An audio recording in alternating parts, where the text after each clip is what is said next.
नाशिकमधल्या भोंदूबाबा खरातच्या प्रकरणात अनेक धक्कादायक माहिती समोर आली आहे।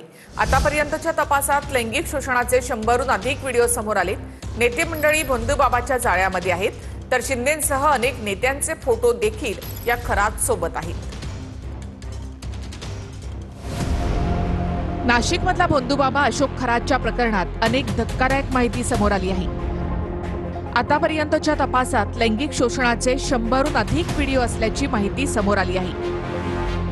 लैंगिक शोषणाचे 58 नाही तर 100हून अधिक व्हिडिओ समोर आले।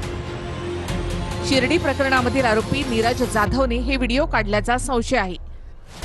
2 लॅपटॉप, 8 लाखांची रोकड आणि मालमत्तांची कागदपत्र पोलिसांच्या हाती आहेत। भोंदूबाबा अशोक खरातच्या घरातून एक पिस्तूल आणि 3 जिवंत काडतुस जप्त करण्यात आली आहे। पोलिसांनी खरातच्या घरातून जप्त केलेल्या पिस्तुलाबाबत तपास सुरू आहे। खरातकडे शस्त्र बाळगण्याचा परवाना होता का हे देखील तपासलं जातंय।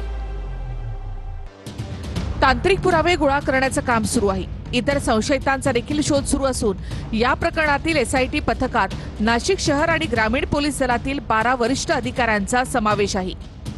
आयपीएस अधिकारी तेजस्विनी सातपुते यांच्या नेतृत्वाखाली हा संपूर्ण तपास सुरू आहे। या भोंदूबाबाकडे नाशिकमध्ये अलिशान बंगला, कॅनडा कॉर्नर जवळ कार्यालय तसंच पाथर्डी परिसरातील सुमारे 30 एकर जमीन आणि इतर ठिकाणी मालमत्ता असल्याचं उघड झालंय।